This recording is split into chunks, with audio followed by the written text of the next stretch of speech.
E aí, gente rica, eu estou num evento na Barra da Tijuca e vou fazer o meu resumo para você aqui.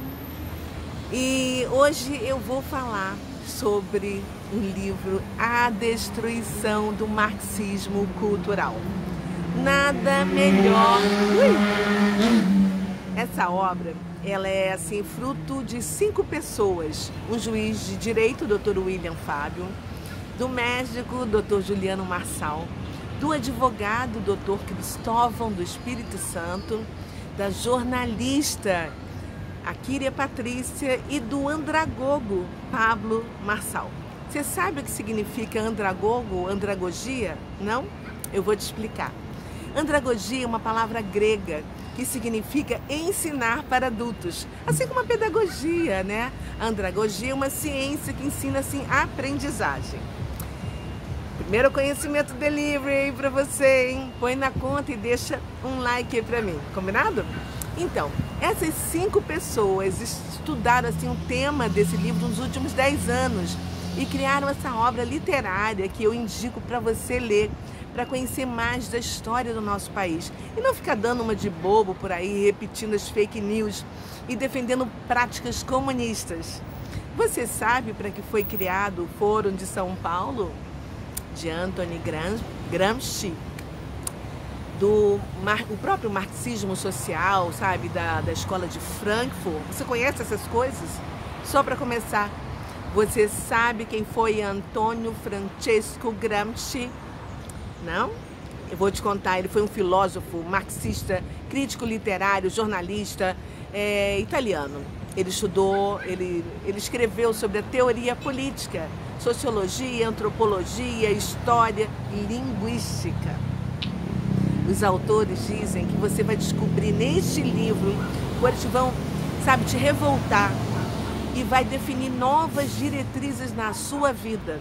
O marxismo sempre foi uma ideia idiota e abrupta, mas um marxismo cultural e simpático, simples e destrutivo.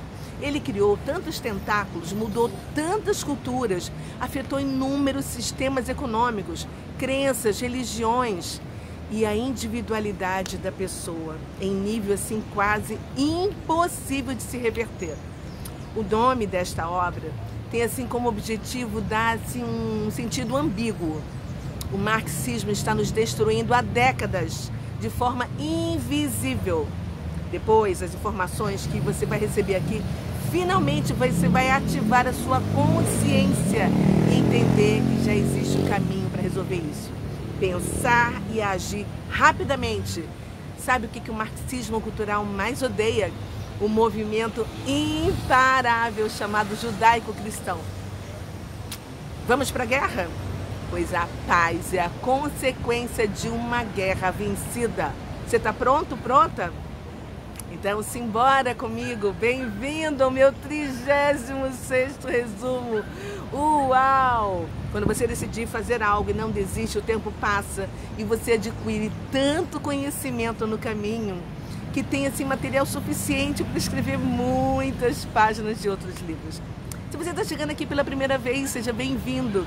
Eu sou a Cristiane Oliveira, eu peço para você para curtir, me seguir, apertar o sininho aqui embaixo para receber meus próximos vídeos e compartilhar esse resumo para aquela pessoa de esquerda, bem adestrada, bem estilo manada, que ouve as informações dos jornalistas, não pensa e tampouco busca obter comprovações, porque fecha os olhos, cristaliza as ideias e sai repetindo fake news por aí.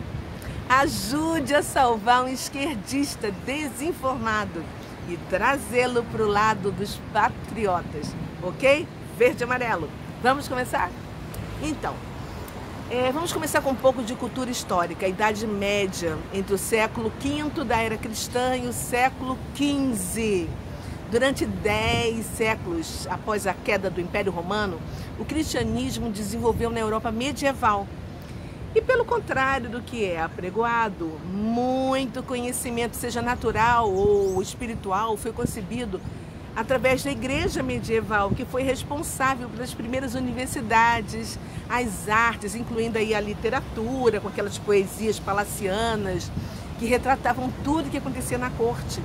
Pintura, com o surgimento de Leonardo da Vinci, Miguel Ângelo, que pintou o teto da Capela Sistina, que é algo fenomenal. E as esculturas, pois foi nessa época que teve assim, a criação também da Pietà, da escultura de Moisés, dos profetas e da ciência. Sim, não se assuste. O maior patrocinador da igreja foi a igreja, da ciência, foi a Igreja Católica, que tentou também a universalização do ensino e produziu conhecimento, especialmente nos seus monastérios. Eu creio que a maioria de nós veio assim de um berço católico. Conta aqui embaixo qual é a religião primária da sua família, porque eu quero saber, tá? Você sabia que a ciência e fé não eram não brigavam, porque eram criados pelo mesmo Pai e estavam ligados à mesma razão divina? Origem, fonte de toda sabedoria. Pois é, foi nessa época que surgiu a filosofia escolástica. Escolástica é uma palavra latim que significa aquele que pertence a uma escola. E foi assim uma tradição da filosofia medieval, em que a filosofia aristotélica, entre fé e razão, ganharam centralidade para explicar os elementos teológicos. Dois representantes dessa era são muito conhecidos, e quando eu falar o nome deles, com certeza você já leu, ou pelo menos já ouviu falar, tá?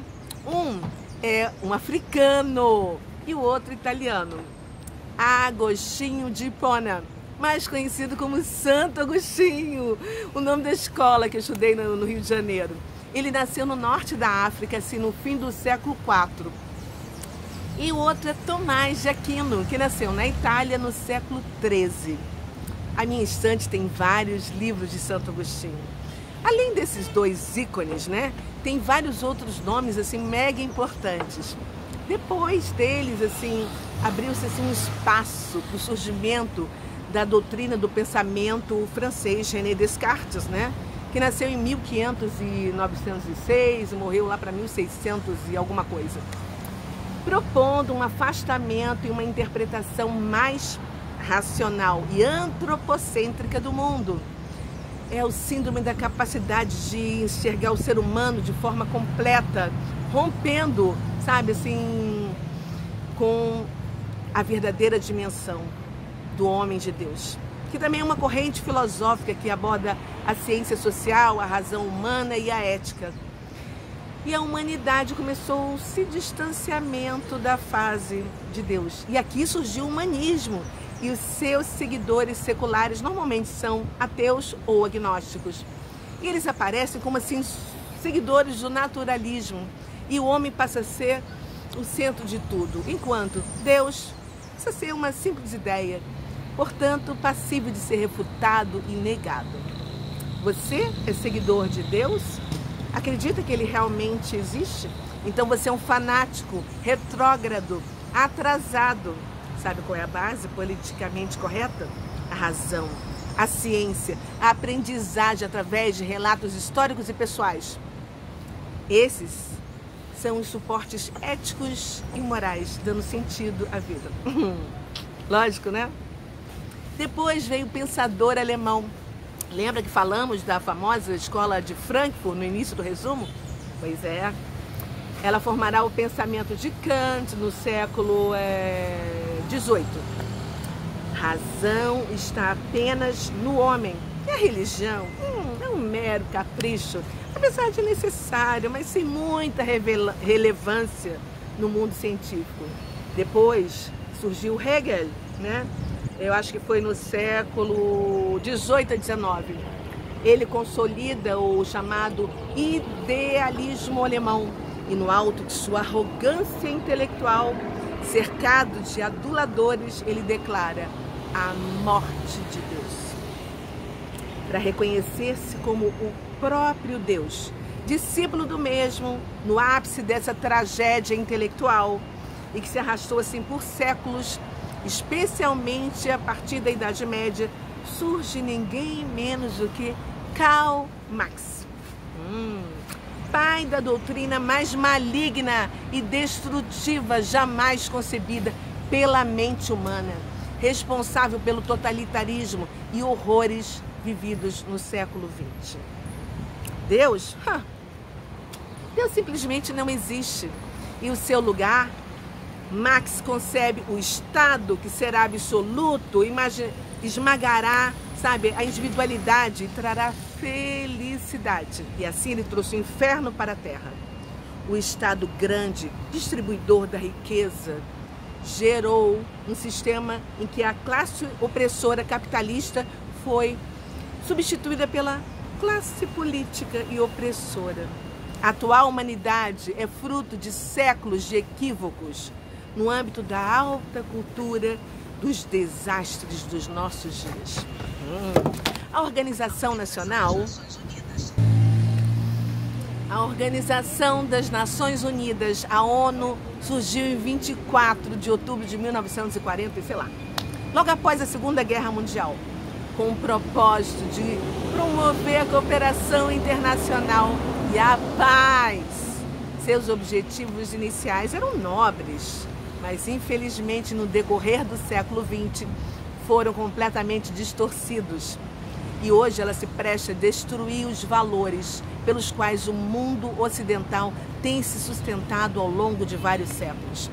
Os autores afirmam que hoje a ONU faz parte do movimento globalista de poderosas instituições ao alcance mundial, incluindo países, entidades, religiões e corporações, mesmo sob a liderança de importantes investidores globais, com um claro objetivo de produzir um governo central, com uma única moeda e, se possível, uma única moral e ética, com caráter até religioso, sempre em detrimento dos valores tradicionais que moldaram as sociedades ocidentais em franca oposição aos valores judaico-cristãos. Quanto mais parecidas as pessoas forem no pensar, vai ser melhor.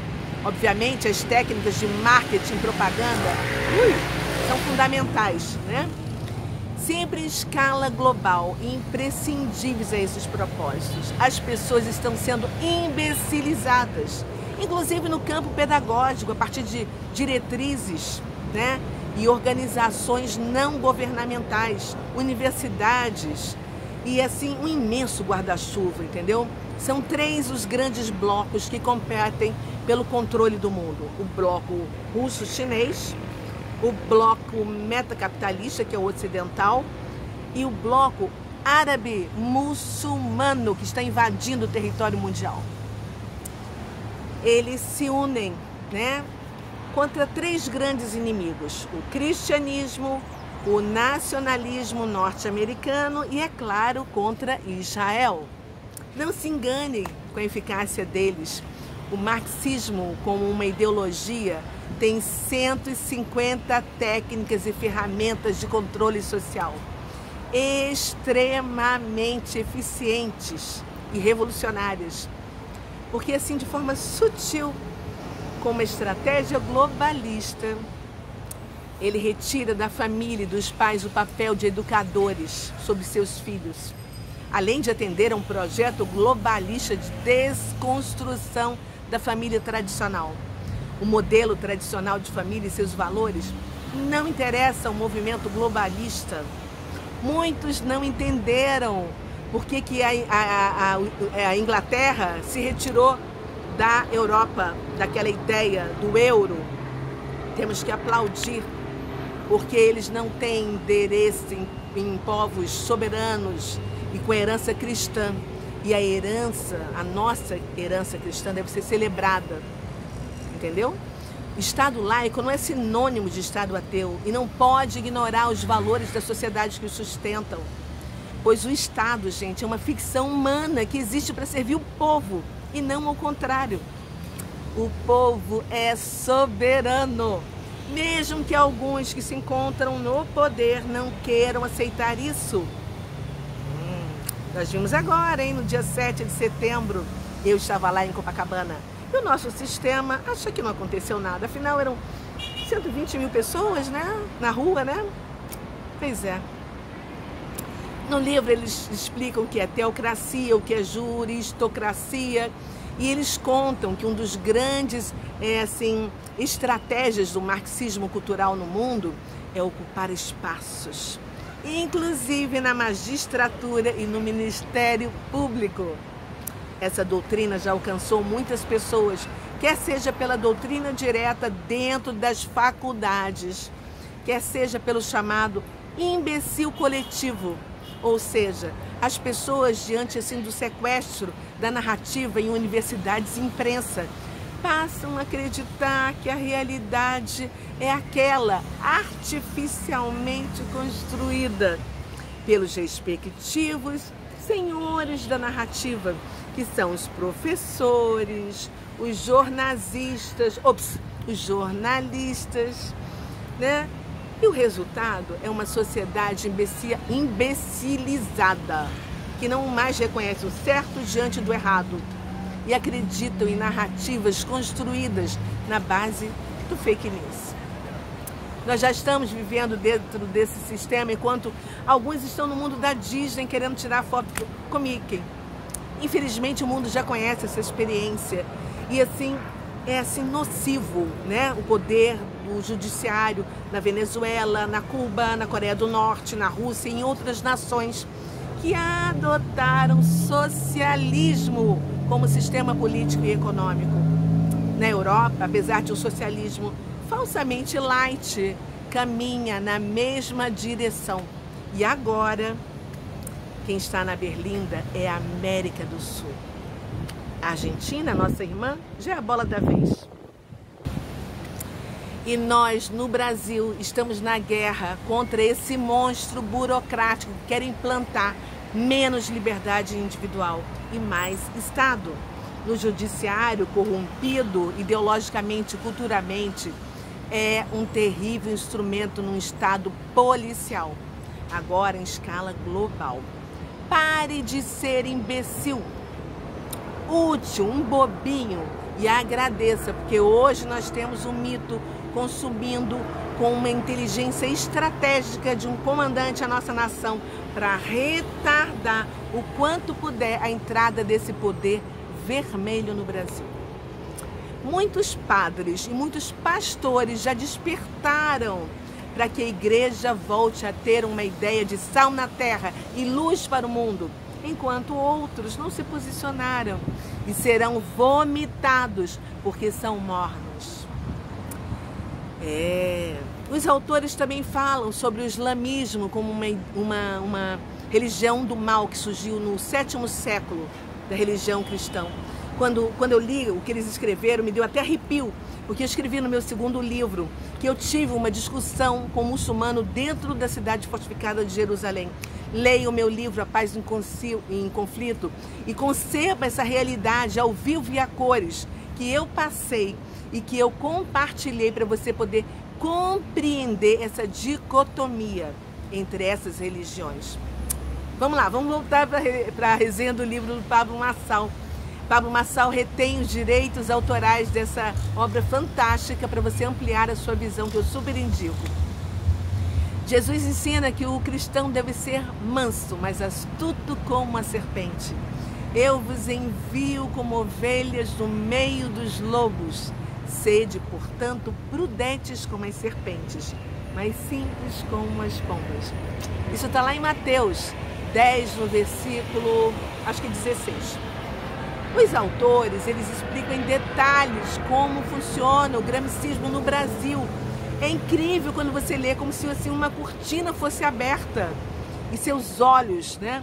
Ele fala sobre o PT, que vendeu toda a fase inicial, né, da divulgação de ideias, organizou-se como um partido democrático, disputou eleições, fez alianças principalmente com outros partidos de esquerda, conquistou prefeituras, governos estaduais, propiciou o recrutamento de intelectuais orgânicos por todo o território nacional. Penetrou na igreja e mais profundamente nas escolas e na imprensa.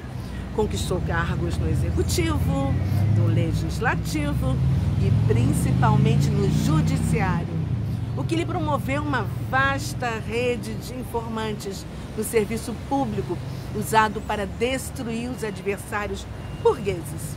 Pois é, a ação gramscista do PT parece assim, ter se intensificado depois de 1990, com a criação do Fórum de São Paulo, onde são visíveis as lideranças petistas, cubanas, guerrilheiras e inclusive as ligadas ao tráfico de drogas, diz os autores deste livro espetacular. José Dirceu teve assim um importante papel como líder. Teve assim vários intelectuais, né, foram levados ao status de ministros, né, e ocuparam grandes cargos na esfera federal que ajudaram, né, na corrupção. Com isso, o Congresso atingiu o estado retumbante de desmoralização, com os nossos representantes cheios de processos engavetados. O judiciário está também com intelectuais orgânicos prontos a atuar fora da Constituição, de acordo com as ideias do social, das ruas e o príncipe. As Forças Armadas estão acuadas porque foram acusadas de ser adeptas à ditadura, torturadoras, antidemocráticas. As forças policiais são acusadas de truculentas e corruptas.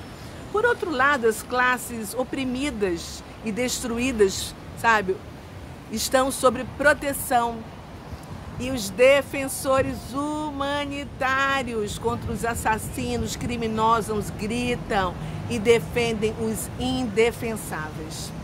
O autor Pablo Marçal diz que os movimentos sociais, tipo MST, ONGs e organizações sindicais, recebem fartamente dinheiro público para promover baderna e depredação, enquanto bandidos são beneficiados pela brandura das leis e impunidade. E hoje o que nós estamos vendo são inocentes sendo presos, não por causa de roubos ou crime, mas por opinar sobre a atual situação. Há uma complacência com o tráfico de drogas que beneficia os companheiros das Farc e o cocalheiro Evo Morales, que dele dependem. A mesma complacência não existe com um policial que comete um erro, mesmo involuntário. É por isso que a segurança é um dos mais graves problemas que enfrentamos. Ao mesmo tempo, as minorias sexuais ditam contra a burguesia tradicional de homens, mulheres e filhos, que são a base da sociedade conservadora, são contestadas por casais homossexuais, porque o amor está acima de qualquer outra coisa. Mas a rebeldia dos filhos, todo exaltado pela imprensa como novos valores, entre eles o aborto, que já está legalizado em vários países. Da nossa vizinha Argentina, e o Papa não abriu a boca para falar nada sobre essa questão em seu país de nascimento. Contra fatos, não há argumentos. O marxismo e suas crias, a partir do século XX, mataram dezenas de milhões de pessoas, minaram os cristãos e colocaram o planeta à beira de uma revolução atômica. É uma pena que Karl Marx não esteja aqui para presenciar as conquistas do seu pensamento maquiavélico. Você já deve ter percebido que a gente está mergulhado, né? Há décadas nisso aí. Sai, filho meu, dessa terra e vai para onde eu te mostrarei. Fique atento, porque o Senhor está te chamando para ser luz e resgatar irmãos paralisados na sua fé em Cristo, porque estão cheios dessa ideologia mundana, extremamente anticristã. Não ama o bem quem não odeia o mal. A estratégia do diabo é diretamente contra o crente. O desejo de Satanás é uma infiltração silenciosa que entra no coração dos filhos de Deus, roubando e apagando a ação genuína do Espírito Santo e substituindo-a por uma doutrina maligna e inimiga de Deus, que deseja construir um reino na força do braço humano. Essa ordem chama-se marxismo cultural. E você vai aprender muito sobre o mesmo neste livro. Estamos vivendo o início do final dos tempos. Você já parou para pensar que para que haja a construção do reino do anticristo, é necessário que os homens criem circunstâncias para que esse reino seja estabelecido? Pois é, justiça própria, devoção ao homem, aos prazeres carnais. O ídolo de adoração é o Estado forte e centralizado. A nova ordem mundial faz assim, tem a ideia de não importa entender o mundo, temos apenas que transformá-lo. No Brasil, na década de 60, o combate contra os comunistas deu a ideia de que houve um golpe, o golpe de 64. Não aconteceu isso, nada disso. Nós fomos enganados durante muitos anos. Gramsci penetra na mente dos jovens brasileiros sem nenhuma resistência, entendeu? Pare de pensar que houve um golpe militar, porque você não entende que foi um contragolpe contra o comunismo no Brasil. Resumindo a história, tudo aquilo que afeta a família foi invadido na televisão brasileira. Apologia ao homossexualismo, identidade de gênero, estímulo ao conflito entre o homem e a mulher, né, tipificado com a divulgação do feminismo e emasculação dos homens. Guerra entre as raças são, entre outros, pontas de lanças que os esquerdistas utilizam para tomar o poder. A mídia não mede esforços para contar as obras de ficção de mulheres que querem se tornar homens ou vice-versa. A extinção do racismo e o fim da perseguição das minorias se tornam uma questão de vida ou morte na construção de uma sociedade mais igualitária, mais justa. E você ainda engolindo tudo no seu sofá com cara de paisagem e acaba aderindo sem saber as causas que eles defendem, dizendo que vão salvar o mundo. Você é realmente um idiota útil quando acredita nisso. Assim como a serpente enganou Eva, com toda a sua astúcia, o movimento marxista vem estrategicamente trabalhando e enganando, a começar pela elite de intelectuais esquerdistas, através das mentes e corações das pessoas. Foi assim que aconteceu também com um grupo de intelectuais alemães que se reuniram e fundaram o Instituto para Pesquisas na Alemanha, mais conhecido como a Escola de Frankfurt. Pesquise mais. O livro fala muito sobre eles também. Com certeza você conhece a famosa frase: faça amor, não faça guerra, cunhada por Herbert Marcuse, um grande intelectual da Escola de Frankfurt e líder da revolta estudantil americana na década de 60, que promoveu a liberação sexual, o movimento hippie e a revolta dos filhos contra os pais.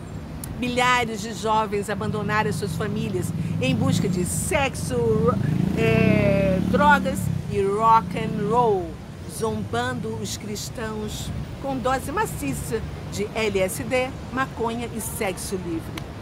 E assim foi criada uma geração isopor que perdeu a capacidade de meditar, de pensar, de lutar pelas questões, incapazes de ler um livro, de aceitar opiniões contrárias contra a sua, de crescer em maturidade e juízo, entendeu? Sem responsabilidade diante de Deus e dos homens. Ficam em cima do muro ou seguem dançando conforme a música do momento e se escondem, não se posicionam com medo do que vão falar. Peraí que tem passando um avião, só um minuto. Então, passou um avião, foi um barulhão, mas quem faz ao vivo na rua é assim mesmo. Eu estava falando, eu acho que falando sobre as pessoas que são incapazes de ler um livro, as pessoas são incapazes de crescerem, né, em maturidade, rumo assim uma vida diferente diante de Deus, entendeu? São pessoas que estão sempre em cima do muro e dançando, né, conforme a música. Essas pessoas se escondem, não se posicionam, do medo do que elas vão, sabe, o que os outros vão falar delas. É uma geração superficial que vive da aparência, da futilidade, da opinião que os outros têm dela mesma. Você está entendendo? Eles são, assim, devotos de grupos de WhatsApp, curtidas no Face ou na exposição da sua vida no Instagram. São, assim, viciadas na vida nas nuvens, enquanto cauterizam toda a possibilidade de manter, sabe, um relacionamento com gente que fale a verdade para você, que possa contrariar você e exigir princípios como paciência, amor, longanimidade. É muito mais fácil deletar o outro do que manter um relacionamento com diálogo e paciência para mostrar o que está acontecendo. O marxismo cultural cria dificuldade para vender facilidade. O risco é quando as pessoas despertam dessa ilusão marxista. E talvez seja tarde demais, né? Olha a Venezuela, bem próximo da gente. Um governo que trouxe tantas ideias, que já está estabelecido como um governo totalitário. Olha a nossa vizinha Argentina, gente, por favor. Não tenha dúvidas que o amigo leal do Maduro e do Fidel quer que aconteça a mesma coisa aqui no Brasil. Mas nós não vamos deixar. A história no futuro mostrará. E você vai se arrepender de não ter vestido verde e amarelo e de, sabe, acreditar nas narrativas de quem não tem compromisso com o povo, com o Brasil e com Deus. E ainda tem pastores e padres fazendo com que a igreja fique omissa, achando que não deve se envolver com política, né? E eles têm grande desafio de combater esse mal através da oração, do estudo e da pregação de um evangelho de poder que atribui a Cristo o Salvador, ao invés de um Estado redentor da esquerda. Não se cale, pastor, não se cale, padre, se posicione, porque a hora é agora. E a história será contada por quem conseguir manter isso aí. O livro fala sobre conquistas, sobre eleições, a primeira direta depois do regime militar, fala que Collor venceu, depois fala da CPI, fala de Lula repaginado pelo marqueteiro Duda Mendonça, e mostra tudo o que aconteceu, né? O livro é fantástico, gente. Preste atenção, nós conhecemos a árvore pelos seus frutos. Pode vir do esgoto um alimento bom para você comer? De maneira nenhuma. Então não espere nada de bom de um comunista. Existem duas maneiras de chamar distintas pessoas daquilo que faz errado. Ladrão, atualmente, é aquele termo aplicado para os pobres. Os ricos normalmente são chamados de corruptos. Até xingamento tem viés classista, né? Agora me conte, você está pronto para a guerra? O livro fala sobre o maior ladrão do mundo. Não é do Brasil, não, tá? É do mundo. Você tem ideia de quem seja? Ficou na dúvida?